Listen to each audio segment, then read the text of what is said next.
Yo guys, Travis here, and this is my review of the iPhone 15 Pro Max.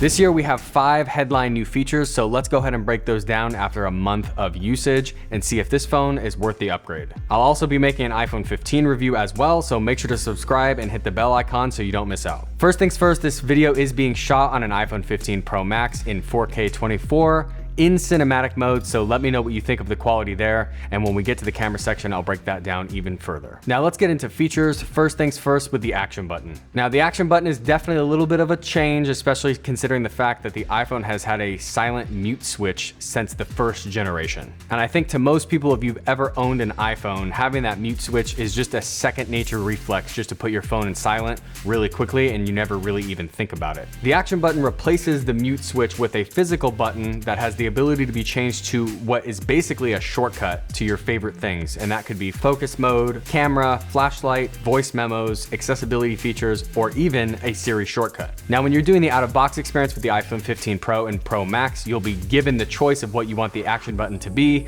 and call me old school, I literally just set it to silent and never looked back. I'm sure the functionality could be awesome, especially having a Siri shortcut do it if this then that type command, but honestly, I just really appreciate the ability to silence the phone really quickly. Now, next thing with the biggest elephant in the room is USB-C, and we've been waiting for years on end for Apple to switch from Lightning to USB-C, and it's finally here. Now, of course, this has been a long time coming, but Apple tends to stay a lot longer on connection types than people give them credit to being on.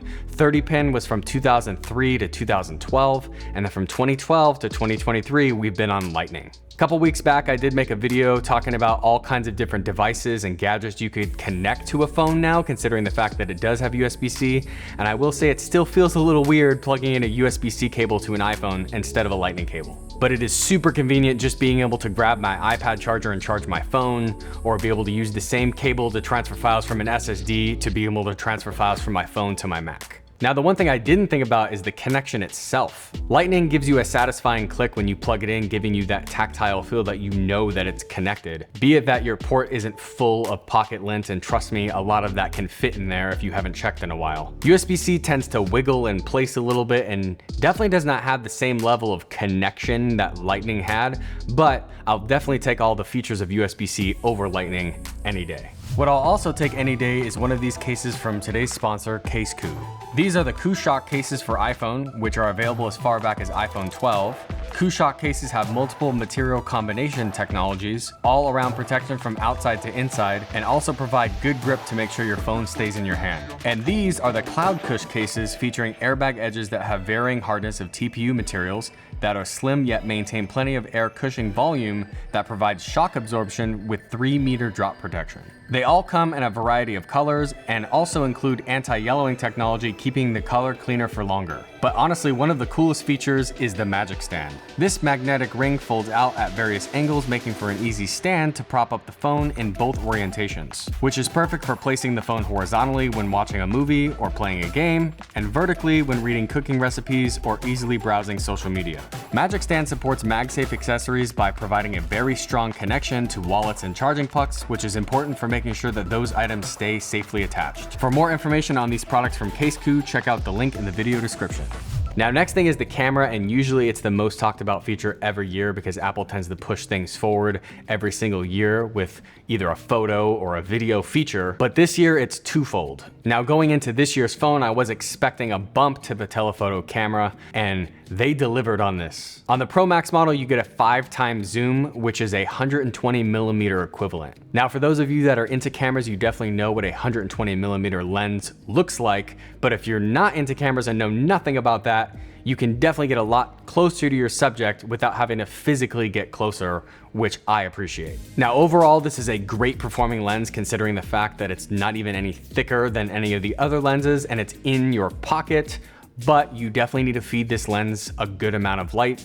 It is at f2.8, and if you are in the right light, it can hit pretty good.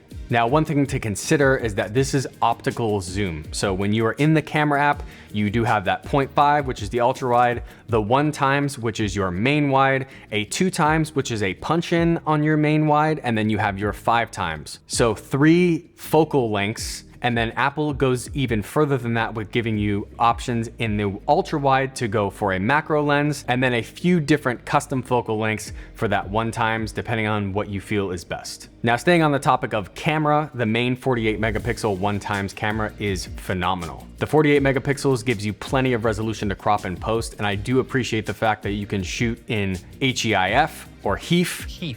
And not have to shoot in RAW to get that 48 megapixel output. This is especially useful if you want to be able to crop in and do a lot of edits to your photo and still maintain a lot of resolution, especially considering the fact that most social media platforms don't even post past 2 megapixels. Now, switching to video, by far the feature I would have never expected is the ability to shoot in log on an iPhone. And to take it one step further, it's ProRes log, and you have the ability to record externally up to 4K 60 frames per second in ProRes log with Ace's color. Now, for those of you that don't know, ProRes is a Apple designed codec that's used in high-end media production. ProRes is utilized in high-end cinema cameras such as Arri, Red, or even the Sony Venice 2. And in particular, the iPhone uses ProRes 422HQ. Traditionally on your iPhone, going as far back as iPhone 7, you would be using an HEVC codec. HEVC is significantly smaller, making those files easier to transfer and upload. However, it is much more compressed than ProRes. Now, log coincides with this as it is the color profile that you are shooting in, or in this case, lack thereof a color profile. Log does not bake in a color profile or look and allows you to do that after the footage has been shot. So ProRes, log, and Ace's color all combined together make for super great looking phone footage that really doesn't look like phone footage. I'll be the first to admit it, I am not a colorist by any means, so using log footage is a little bit more complex than what I'm used to doing, but this doesn't take away from the fact that you could push this footage way further than you could have any other iPhone footage up till this point. And I think the fact that Apple is giving people the option to shoot externally is definitely just gonna solidify the fact that this is a camera that people are gonna use and throw into their full-on productions in music videos, in TV shows, and in movies because it's that convenient.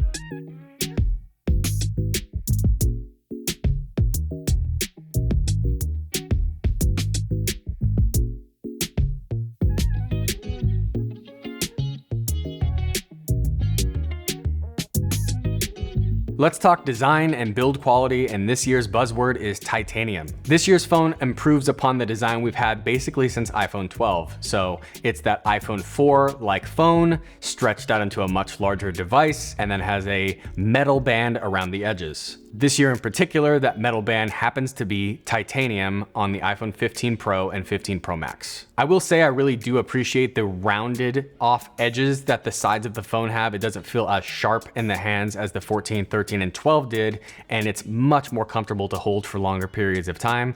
And then that titanium definitely brings a level of fit and finish that I appreciate, but on top of that, makes the phone feel a lot lighter. Now, this is due to the fact that the internals of the phone and the main structure of the device is a mixture of titanium and aluminum, as they showed in the keynote. Now, this device in particular, I did opt for the natural titanium color as it is the new color, and honestly, I really like it. It has more of a matte look than that shiny polish that we've had for the last couple phones, and I do appreciate the brushed titanium look when you look at it really closely. Now, in the tech specs, of course, you can compare it to the older model phones and realize that this is definitely lighter, but upon holding the phone, it feels much lighter than what Apple says it is. Now, it wouldn't be an iPhone launch without some type of controversy, and this year's was heat. Right after launch, there was a lot of reports coming out of people's phones overheating and showing that temperature icon on the phone, and using it while recording or using it while charging, the phone was extremely hot. I never had this issue in particular, other than the fact that it did feel a little warm when charging, but I never had it overheat on me. And Apple identified this issue pretty early on and released a software update for 17.0.3,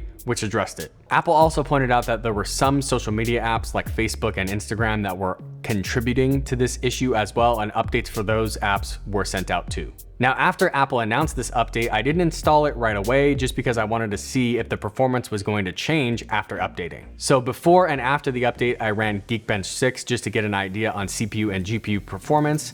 and I was a little surprised. The scores for both CPU and GPU performance were actually higher, and the phone was running cooler, so there definitely was a bug on the launch software. Now, speaking of CPU and GPU, we got the A17 Pro this year, and it's the first A-series chip to be called a Pro. Now, the way it's been going for the last few years, the Pro models get the newest best chip, and the standard models get last year's Pro chip. Now, as far as performance is concerned, this is a very, very fast chip. It is a 3nm process chip, so it is more efficient, and most notably, Apple leaned in pretty hard to the GPU department. To my surprise, Apple talked quite a bit about gaming during this year's keynote and showed off some console-level quality games like Resident Evil 4 and Resident Evil Village running on an iPhone. Honestly, this is super impressive considering the fact that they also put ray tracing tech in this GPU as well. So Apple definitely seems to have some interest in gaming, and I hope that focus goes to the Mac eventually. Now, switching to CPU, we are getting very close to having M1 level performance in your pocket, and compared to the last few years of Apple Silicon chips, the performance year over year is very good. And with that being said, anything I've thrown at this phone has performed very well. Now that takes us to our final question: should you upgrade? So as far as getting an iPhone 15 Pro Max is concerned, if you're heavily into photo and video and you appreciate the 48 megapixel Pro RAW and the ability to record and log, yes, it's a considerable upgrade. But when I think of a normal human that's out there using their iPhone, they're holding on to that device for several years because it gets updates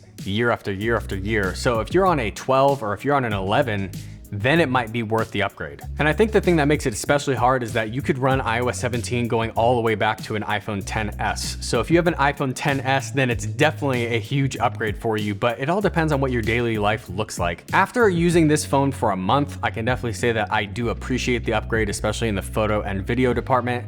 And honestly, just the weight of the device in my pocket every single day is just a huge thing to me. If you've been holding on to that iPhone 11 Pro Max for the last couple years and your battery's starting to wear, and you're also missing out on some features like 5G, ProMotion, ProRes, ProRAW, and Dynamic Island, it might be worth the time to upgrade. I think upgrading your phone is very subjective, and some people of course do it every single year, and some people do it every 5 years or whenever the wheels fall off their phone to the point where the glass is chipping off and it's desperately in need of a new battery. And some people upgrade every year, and it's really dependent on you. So that was my iPhone 15 Pro Max review after using it for about a month. Drop a comment down below whether or not you're going to upgrade, and if you're not, what phone are you going to hold on to? Thank you guys so much for watching, and have a good night.